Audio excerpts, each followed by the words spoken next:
Alrighty. So just going to shoot this little video for you. So the purpose of this video is for all of my current clients, just to give you a little indication of some of the background that goes into the programming.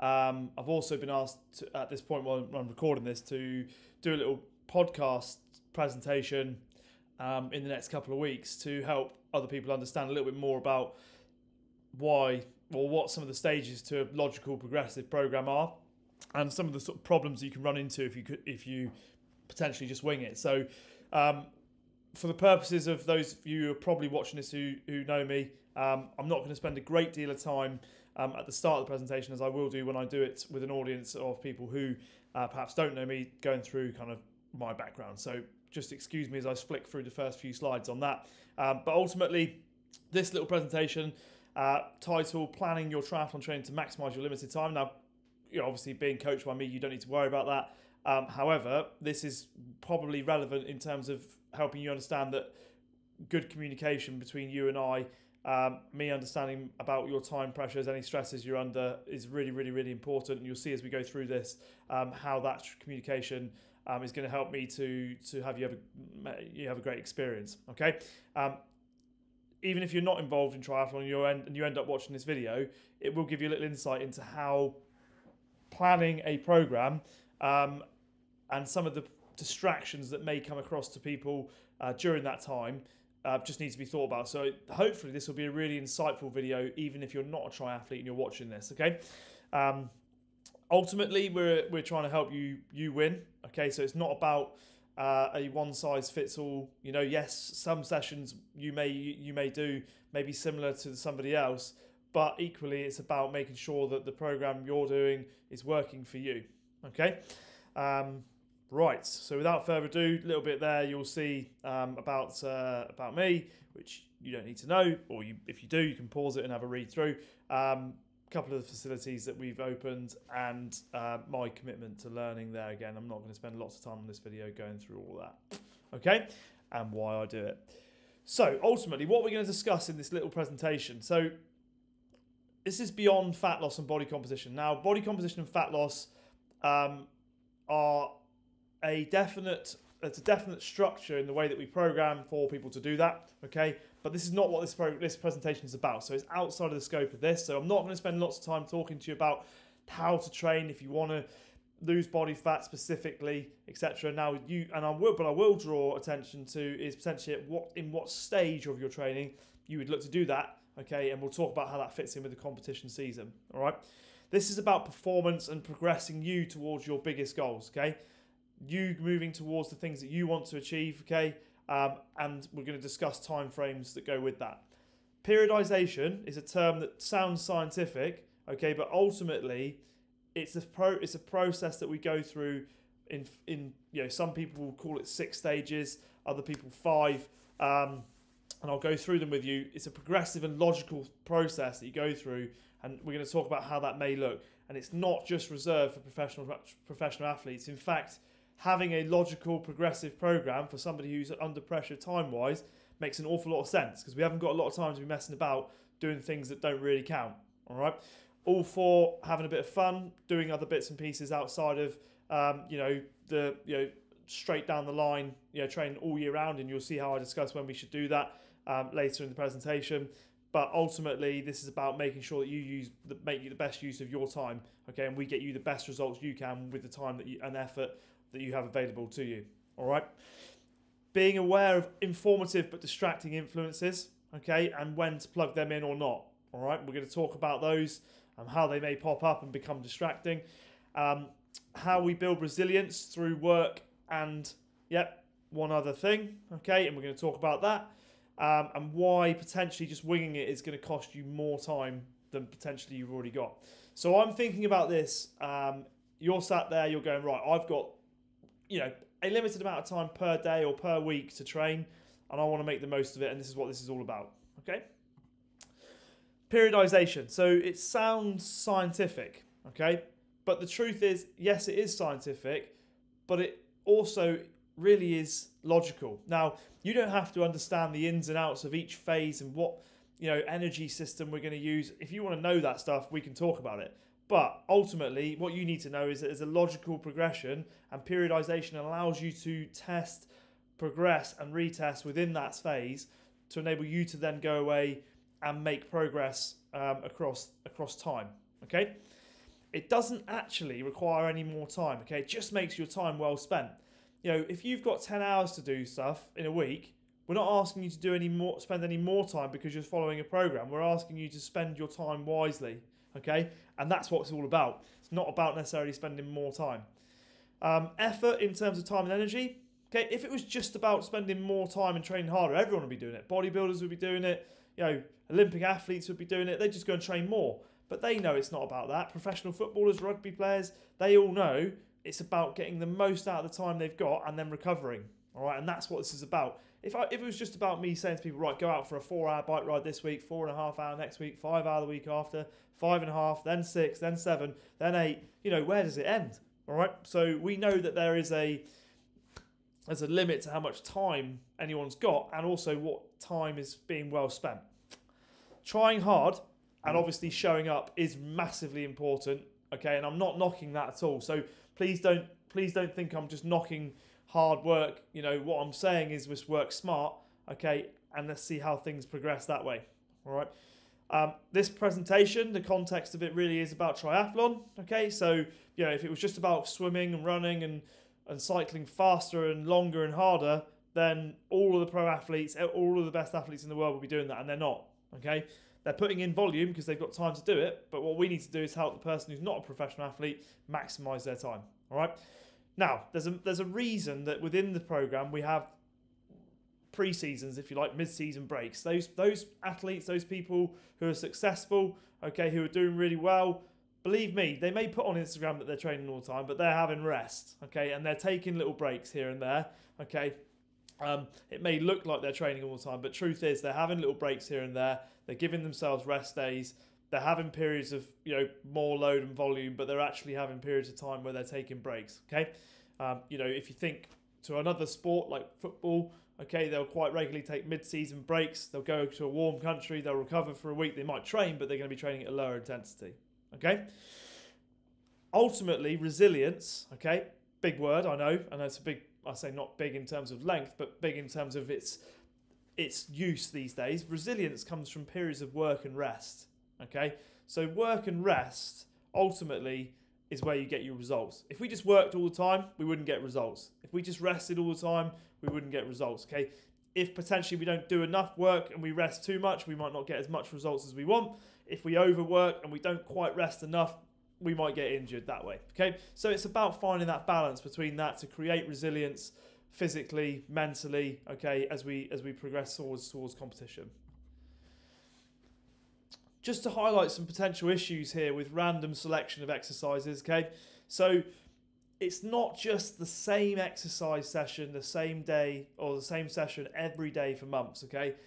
I'm sure perhaps you've got friends, maybe you've done it yourself, okay, where you've got into a bit of a rut and you've gone into the gym or you've gone into a training session, you've done the same thing because it's kind of easy for you to do, it's default, and you know it, okay? That's a quick way of not getting any results, okay? I'm all for consolidation within weeks and blocks. So, you know, it might be that we spend time working on a very similar session in a particular block of training because it's relevant to what you want to improve. Okay, so consolidate 100% within the blocks of training, but do the same session across the whole year or across different blocks of training. Yeah, expect very little result. Okay, Instagram, Facebook, tremendous tools for what they are. Okay, however, what you'll tend to see are little snapshots of people's ideas at the time. Okay, I post ideas at the time, okay, which are great. They then help me to draw back and give them to people who are when I feel it's relevant. But the problem as a consumer or a user on that is you see that particular content and you go, oh, that looks like a great exercise for the glutes. My glutes need a bit of work at the minute. Let's do that right now. However, what you may have missed is the fact that you are in a specific phase of training that means that those exercises, okay, are potentially going to write off some of the work that you're trying to do in other areas. All right, so it might be that you see a really nice little glute routine, okay, that may be of use at some other point. However, at this point in time, you're in a particularly high volume of strength work on the bike, okay, and you need all the power you can get, or it might be you're doing some hill reps, okay, within your program, and the last thing we need you doing the day before the hill reps is a load of glute work, okay, or a really heavy weight session at that particular time.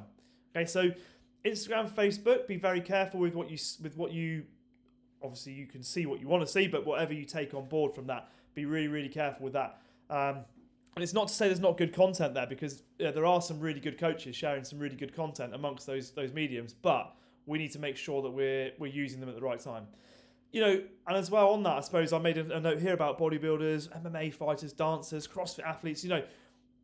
They have a certain look which for some of us is appealing, okay? We go, oh, I'd really like to have that shape.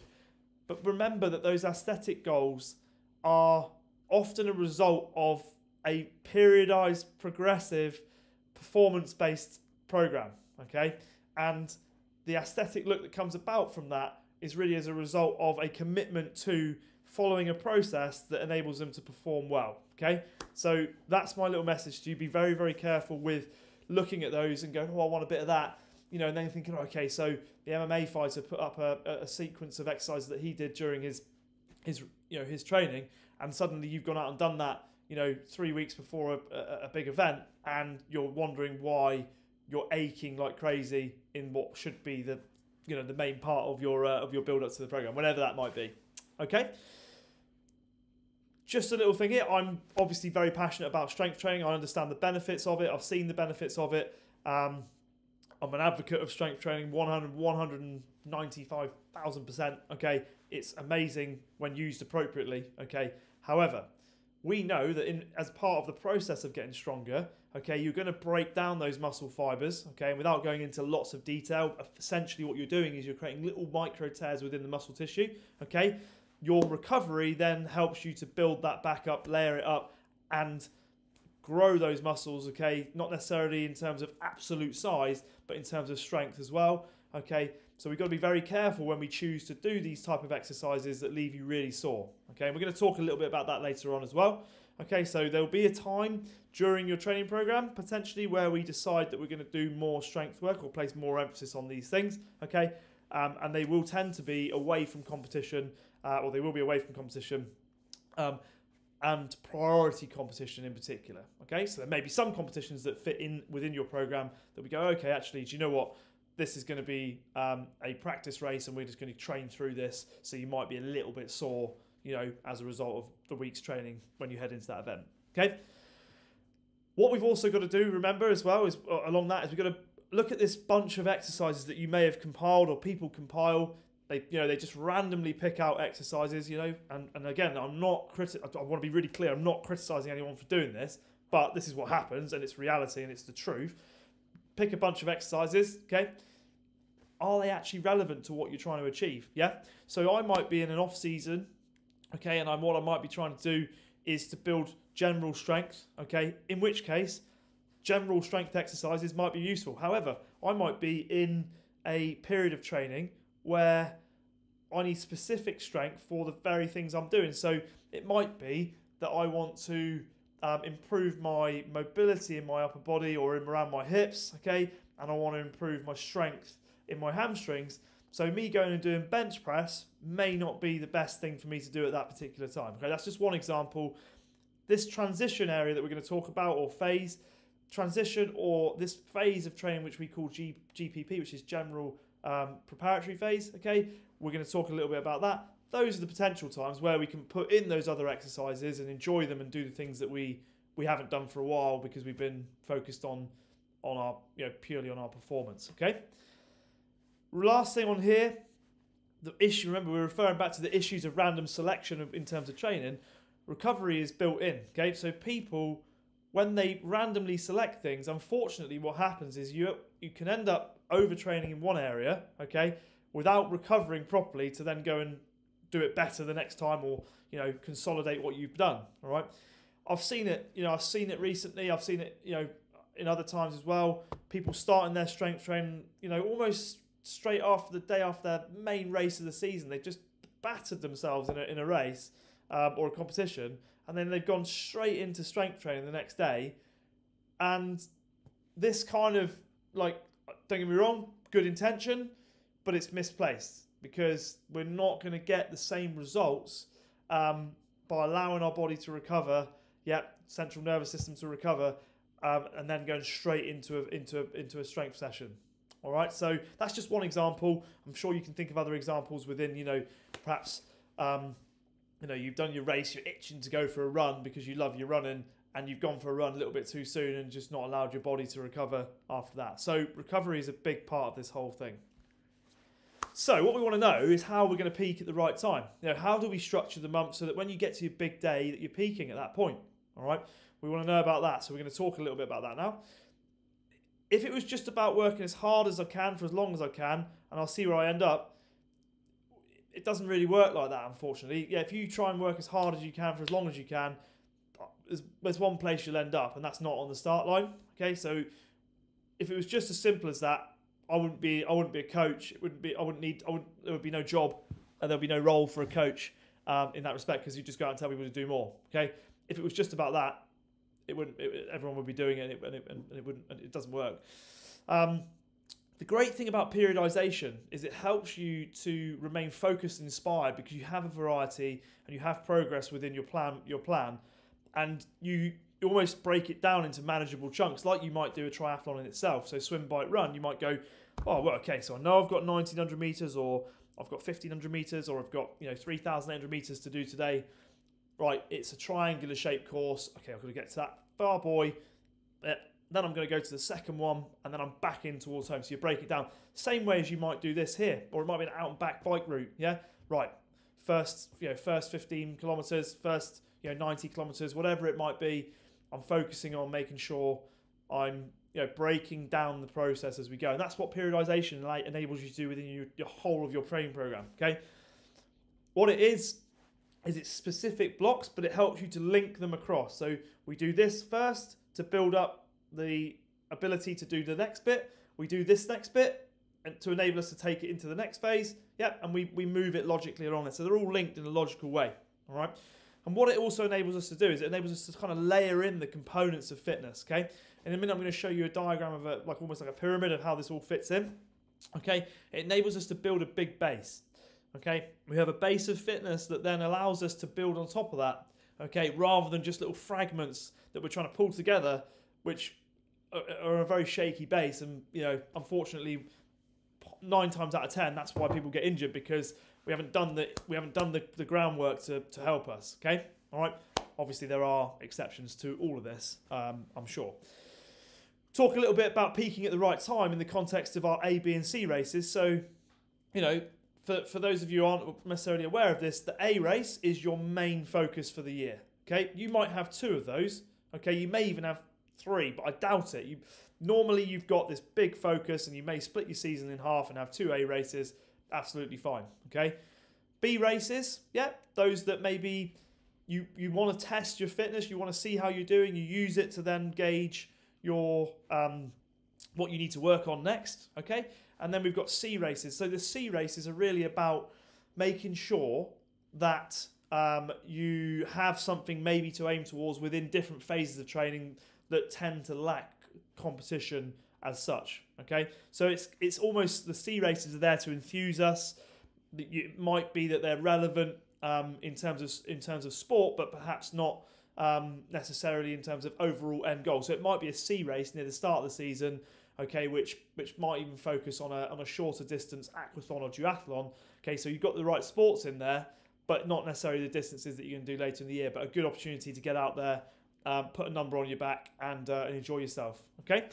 Now I appreciate that this doesn't cover everyone's circumstances, because there's different sports. You've got different positions in some sports. Okay, when we're moving away from talking about triathlon, training history, time, your environment, access to coaches, the stresses that you're under, and nutrition. So you can already see how, with all of those different variables within it, how potentially you, if you just did more, okay, or if I wasn't aware of,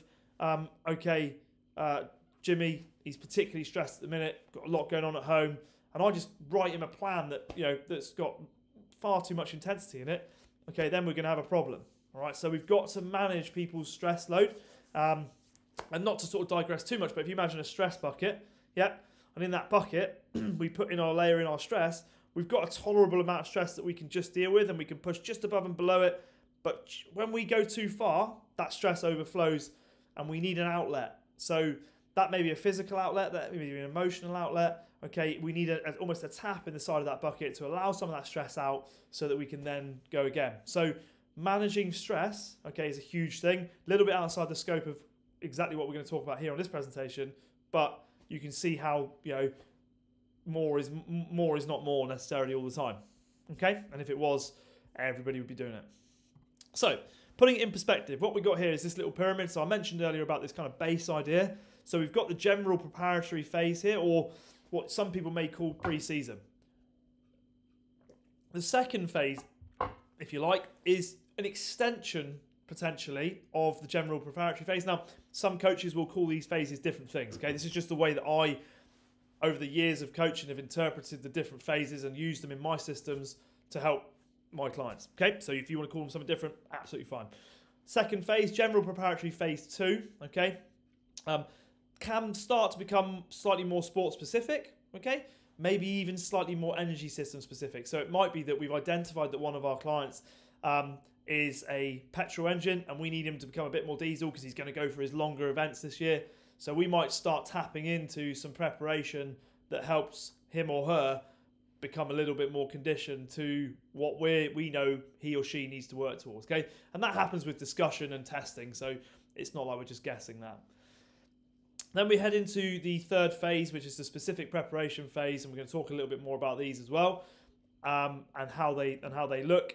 The pre-competition and competition phase, you could separate those two, all right? But I, for the purposes of this, have just grouped them together, and that obviously, as the name suggests, is when you're kind of in your competition phase of your training, all right? The last one, which I've put at the top, which I suppose could have gone at the bottom, but it would have ruined the shape of the pyramid, so I didn't do it. So transition phase, that's from beyond the last day of your competition phase, okay, until we start the next general preparatory phase, which is the pre-season for the next one.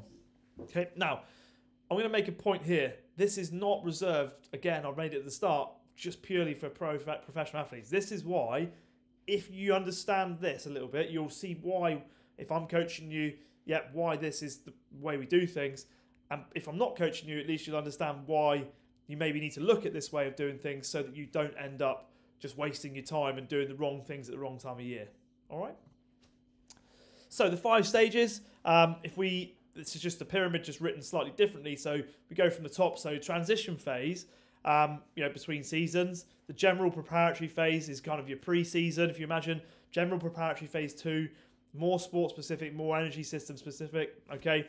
Then we start getting into specific preparation. So we might go above and below certain thresholds. We might be looking at different stroke weaknesses if it's a swimmer, technique limiters amongst, running, some of that specific prep, areas of weakness within each of those. Might look at that during that phase and just make sure that we're addressing those, and with testing and relevant discussion at the start and end of most of those phases. Okay. Some of you may be familiar with the CSS test in terms of swimming. Yep, that's an example.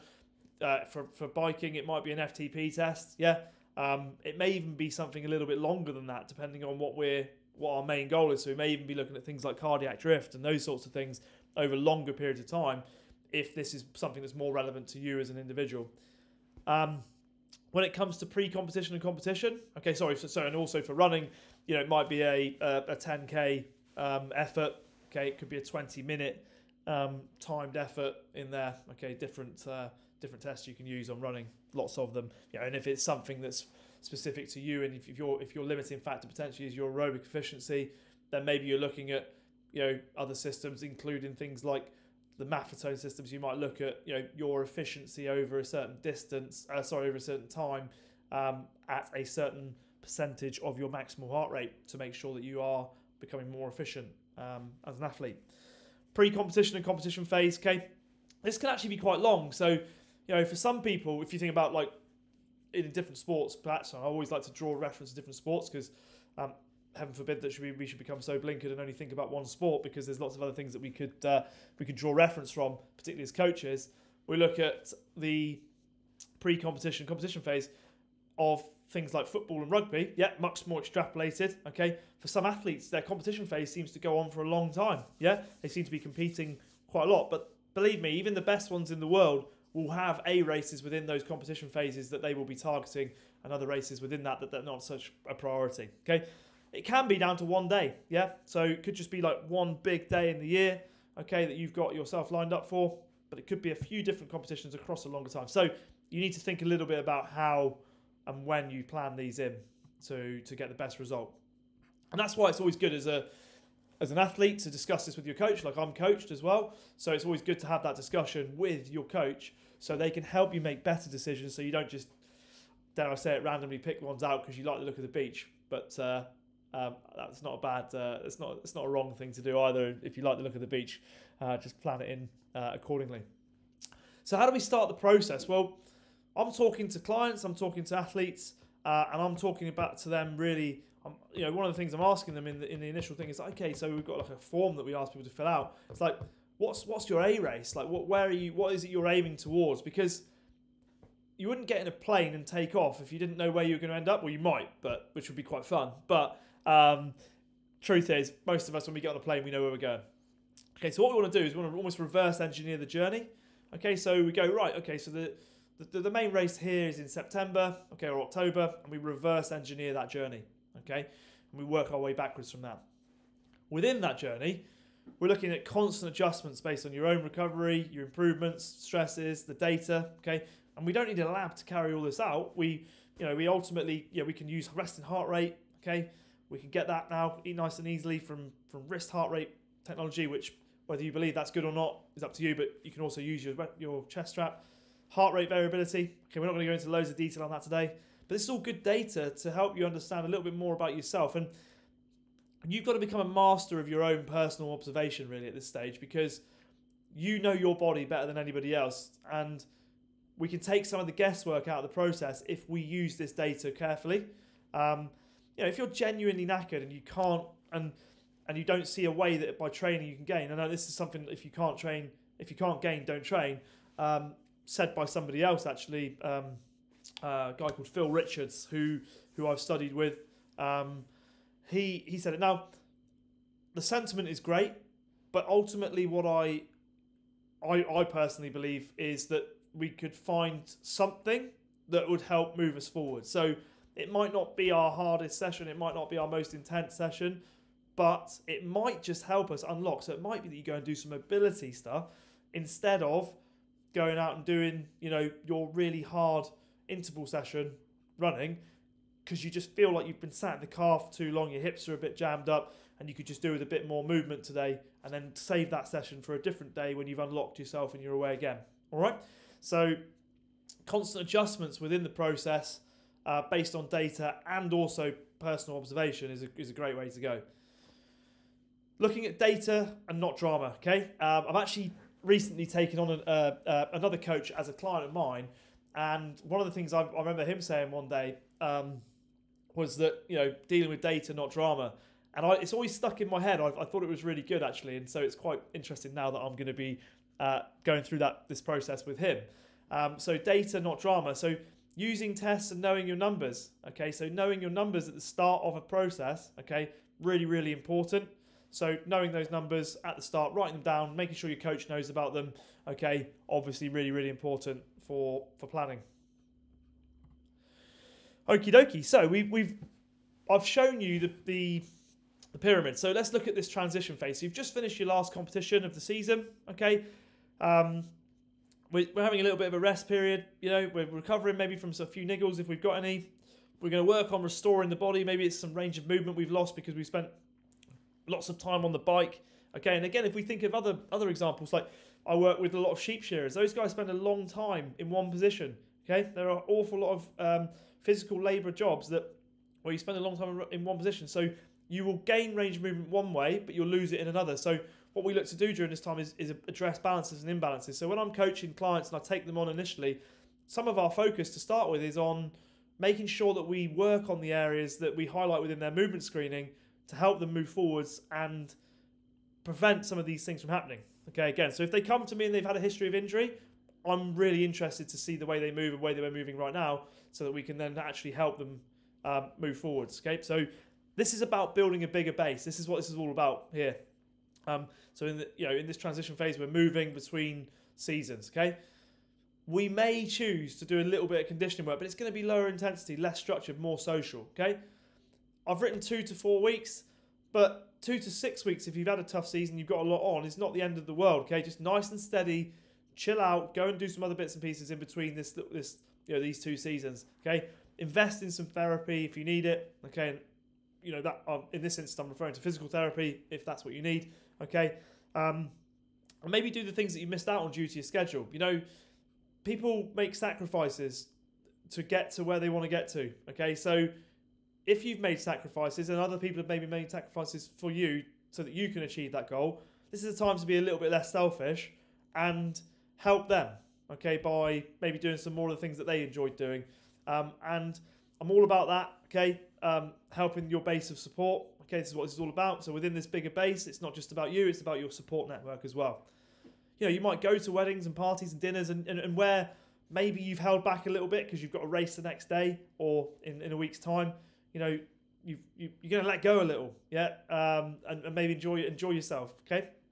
Now, I'm not advocating necessarily drinking alcohol, but I'm just saying relax a little bit, enjoy not necessarily being as part in this really, really sort of structured area of your training, okay? Plenty of time for that. If you think in this stage, because I know what it's like, you finish an event, you feel like, right, what am I going to book next? I've been there, I've done it, and I'll do it probably still. I look at what I'm doing next, or what I want to do. Try and allow yourself a bit of time to not get too specific on this. You may have a discussion with your coach about the way you want to use the next 4 to 6 weeks, okay? But it equally could just be, let's just chill out, let's still do some training, but let's not get too hung up on what we're aiming towards in 6 to 8 months' time right now, because there's time for that. So let me move into the general preparatory phase, which I mentioned earlier. So these timeframes, by the way, they can vary. Someone might come to me with 3 months to go. Okay, clearly we're not going to spend 10 weeks doing a general preparatory phase. Okay, we're gonna adjust this. Someone might come to me with 2 years. Okay, I've got a guy who I'm starting to coach now. He's got a huge goal. Okay, for 2 or 3 years time, which we're starting to work on gently now, because it's a new sport. It's a phenomenal distance, okay, and it's something that we're going to be having to prepare his body for over time. Okay, we're going to play time.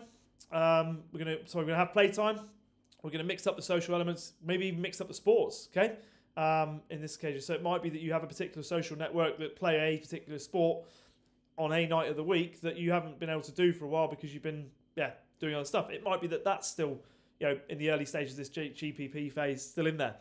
But we might be looking to build strength. We may look at body composition during this phase. So it might be that you've identified that you were far too heavy for the run phase of your Ironman, okay, or you were far too light, or you were over, your body fat was too high, or potentially too low. And we maybe to look at those things to aid your performance. Okay, if you think you're going to try and do this in the middle of a competitive phase, you may end up in a problem, because if you want to lose body fat, naturally you're going to create a deficit. Now, having less energy in your body is not a good way to start trying to improve performance, okay? What we're looking to do in this phase is potentially look to create that deficit whilst the volumes and loads are a little bit lower, okay, so that we can actually then lose the body fat we want to lose, get into the shape we need to be in, and move forwards into the next phase with the freedom for a little bit more energy, knowing that we're going to increase the volume. Okay, so from a strength and conditioning perspective, again, if you're being coached by me or by somebody else, then they're going to deal with some of this. And again, there's more ways to do this, but this is just one way that we've done this before. So if you've not done any strength training for a while, you're going to be sore when you do these things. So maybe just up to 1 or 2 sets per exercise within a session might just be enough. Okay, and we may use sub-maximal weights. So we're not going to be doing our 1 or 2 sets of 1 or 2 reps in this phase, because we need to build a base up, okay? Some muscular endurance, some tolerance to the breakdown of the muscle. So we're not going to be using the heaviest weights we've ever used here in this phase, all right? And the rep range may be between 8 to 15. The science would suggest that potentially that is useful, okay? We wouldn't go and do a 1 rep max on deadlifts in this phase, having not done any deadlifts okay, or I'm using deadlifts as an example, bench press, shoulder presses, squats, bent over rows could be other examples of exercise you wouldn't do the heaviest weight you've ever done on at this stage. Phase 2. Again, you can see I've written 11 to 24 there. 11 to 24 is a time frame that I used with a client who came to me with about 9 months, okay, give or take, time to prepare for an Ironman in Barcelona. Okay, so this is taken from that. This may vary a bit. I had 45 weeks to work with him to do this, but you know, this is why 11 to 24 is written like this. Can vary. Obviously, this is now going to start to become a little bit more sport specific. Okay, so we're going to take out some of the stuff that might be a distraction. We're going to make sure it's energy specific at this stage, energy system specific. So, you know, looking at what we're trying to work on during the periods, and it may vary between one energy system and another to help progress and move our way through those. When we increase intensity in this phase, it's got to be done progressively, particularly from a tendon and ligament integrity perspective, because what we don't want is a situation where we increase speed and volume potentially, or we go for sprints when we've not sprinted for ages and we have a problem with the tendons and ligaments, okay, and the integrity of those. Higher volume sets, okay, so of higher volume offsets rather, so where maybe we did 1 or 2 sets before, we may even start creeping up to between 1 and 4. It might even creep towards 6, okay. Again, potentially using sub-maximal weight, so we're not going for 1 rep maxes here. So we're looking at potentially 2 to 6 reps, okay, on these. Now, within this phase, there's no harm in using slightly higher reps either, okay, if you want to. But what we're trying to do here is maybe to start adapting and getting a little bit more strength work going on, so that when we move into our next phase where we're maybe trying to tap into some power and some power endurance, we have that base of strength, okay? So that's where this is coming from. Again, a little bit outside the scope of this. I don't want to sort of go into the ins and outs of why we hit certain rep ranges in each phase, because you know that I don't want to turn this into a physiology lesson either. Specific preparation. So again, in this example, this was week 25 to 36 for this gentleman. Okay, we look at transitions. Okay, so transitions between sports, if that's what you're doing. Okay, we look at power related to race effort. So it might be that we're going to test out and see where we're at in terms of, okay, so we're going to see if we can hold what we think we can hold for a percentage of a race distance. Okay, how did it go? Great. Okay, then we know we're on the right track. Not so good. Okay, we know we need to work on this area. This area may also include your kind of B and C races, your C and B races as I've written there. But these competitions won't take away from the training too much because they're either shorter, okay, or not so specific. So they shouldn't really detriment the training too much as we move through. So often you can train through these events and we don't need a taper. They do allow us to identify areas to work on, adapt the training if we need to. They help us to improve readiness for competition, so it's that mental switch on. And it even can be down to like making sure you've got the right equipment ready to go, okay? We may do testing at the start of this block. In fact, we will do testing. But the tests need to be specific to the sport you're doing, okay? And remember, I'm maybe presenting this to somebody who doesn't do triathlon, but you know, the test can be relevant to the sport you do and the areas of weakness within that. So that's what we're aiming for in this phase here. Okay, we're aiming for specific adaptations as a result of the tests we do. Okay, that's what we're looking to try and achieve. Thing is, we know going out on social rides is great. Okay, but trouble is, you know, if you end up stopping all the time, waiting for other people, or they're waiting for you, you know, let's be honest, that's not particularly beneficial to you or to them because you could be training too hard to keep up with them. Okay, or you could be going at your own pace, but then having to wait for 3 minutes every time you get to a hill because you're waiting for them to catch up. Now, again, this is not knocking the social rides, okay? There's benefits to them, but there's also, you just got to be aware of at what time of year you're doing those, okay? Specific strength or power is where you're going to really focus your efforts in this phase, okay? Real specific.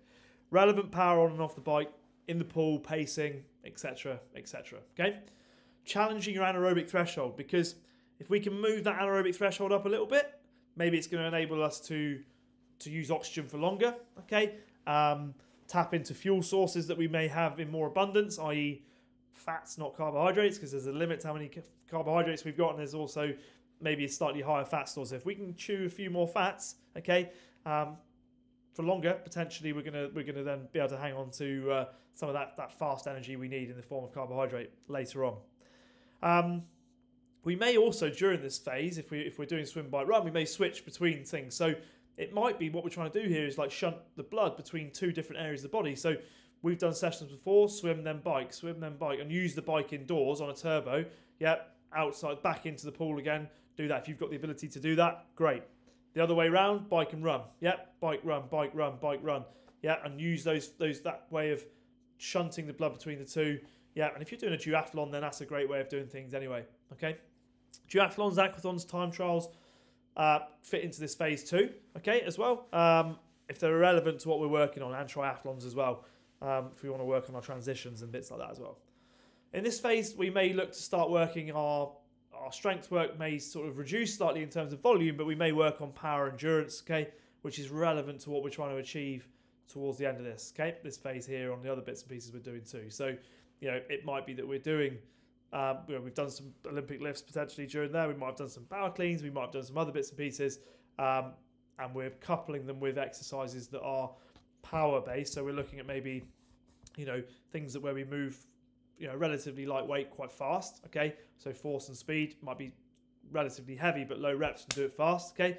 Could even be things like box jumps, yeah, so relatively light load, okay, but enabling you to move fast and jumping onto the box, okay. Doing those sort of plyometrics within this phase to keep that system tuned up is a good idea, or can be a good idea for some people. Then we're into the last phase, so the pre-competition and competition phase, all right. Now, as I alluded to earlier, this can actually be quite long, and it could be over a season, or it could be just one day, all right? But the competition phase, okay, is still a phase of training that you're looking at. So even if you're only competing in one major race, you're still going to have a phase of training that is longer than one day that enables you to get to that one day, all right?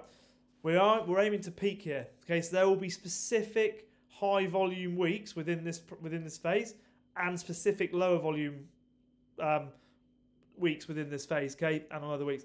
Heart rate and power zones really used on this. Again, we mentioned that in the previous one. Brick sessions, so if you're doing open water, if you're going to do an open water triathlon event, this is where we probably slot these in a little bit more often, okay. Maybe a little bit less strength, just maybe maintaining on what we built. Yeah, because we're not going to we don't want too much additional soreness during this phase, okay, when we're trying to build more volume and we've got peak weeks in there, okay. Obviously, we've got our priority races in here, okay. Within an 8-week period, you may have a race in that build-up period that takes you towards your A race, okay. And that's obviously just needs careful discussion with your coach. Smaller distances, yeah, than the main race. I think that's fairly obvious. For most of us, we do that. Then we're aiming to peak on the day. Short bursts of intensity, but nothing, not absolutely nothing within the last 2 weeks. So tapering, yes, but doing nothing, no. We want to make sure we've got short bursts, we keep that central nervous system fired up, and we're ready to go for the day. Taper weeks are there for genuine recovery, okay? It's a mistake to go too hard or harder towards the end, okay? People doing long runs on the week of an Ironman, okay? I've seen that go wrong as well, okay? Not somebody I was coaching, but I've seen someone do that 4 days before an Ironman, go and do a half marathon. Yeah, not the most advisable thing to do. And when we're trying to manage niggles in lower limb injuries and those sorts of things, the last thing you want to be doing when you get close to an event is to challenge that, by doing something over and above. So better to go in slightly undercooked than overcooked is probably the message when it comes to that part of the training. And really we're looking to try and keep your speed. So that central nervous system, keep that nice and healthy. So to finish up, I think there's a few points here. Obviously, as you can see, there's 6 different things to discuss. So the first thing, remember your goal, okay? Don't be distracted by what's happening after the event. You might have a holiday, okay, lined up afterwards, and you might think, oh, I really want to improve the way I look for this holiday, like my biceps or my chest, or it might be something like that, or it might be for other people it might be just a sort of toning up in certain areas, okay? Don't be distracted by that when you've got an event coming. Hey, save that for afterwards, all right? Because you can undo all the good work you did by getting distracted there, by doing exercise you shouldn't do. I've already mentioned that sort of example earlier on as well, okay? You don't need to be a pro athlete to approach things like this, okay? As I've already sort of hopefully shown you how, this can really start to help you when you have limited time to make sure you're using it really well, okay? And you don't have to be of a certain level, okay? I hear people say, oh, you know, but I don't really do it that seriously. Well, exactly. Like, if you're not trying to take it too seriously, in inverted commas, okay, then at least use your time wisely and don't just wing it, because if you just wing it, chances are you're wasting your time on some days, and you told me you haven't got enough time. So we want to make sure we're using the time efficiently, okay? Detail your training to be efficient. Make it up as you go. Absolutely not. Structure it, reverse engineer it from your important date / goal. Build a good base, bring out your strengths, iron out your weaknesses. Okay, this is what this whole process is about. When you have a coach to do this for you, you haven't really got to worry too much about a lot of the things I've just mentioned, but equally empowerment, and helping you understand why is one of our core values in terms of our coaching, but it also enables everybody to make better decisions. So if everyone's empowered about things and they get the information from the right places, I haven't got to worry too much about, designing all of this. If you've got a coach, you just do the work, send the data over to the coach, okay? Give them some feedback, he or her some feedback, let them know how it went, okay? And then they can do what they know how to do. If you put in the effort in, it would make sense to do it correctly. So, like, I hear lots of people like, lots of people I really admire their dedication and their effort that they put into their training, but it almost like it's like effort that it's almost like putting your ladder against the wrong wall. You're running up this ladder flat out, with the right intentions, but you've got your ladder against the wrong wall. Okay, so what we're trying to do is use that effort and do it correctly. Okay, so that hopefully you found that useful. Quite a lot to take on there, I appreciate, but feel free to flick back through the video. If there's any bits you want to hear again or make notes on, do that. If you've got any questions, here's the question slide. Any questions on anything we've discussed here, then obviously I'm all ears. I'm happy to help. If you're watching this video and you're not coached by me and you want to reach out, just pop an email to Matt Luxton PA, so MattLuxton, P for Peter, A for Apple, @gmail.com. I'll happily get in touch with you, or get in touch with you as soon as we can. If you want to go via our website, feel free to look at www.mattluxtonhealthandfitness.com, okay, or the Tamar Performance Centre website, so tamarperformancecentre.com, okay. .co.uk. Any other questions, please feel free to let me know. Otherwise, I hope you found that useful, and I look forward to hearing how you're making the most of your training. Take care.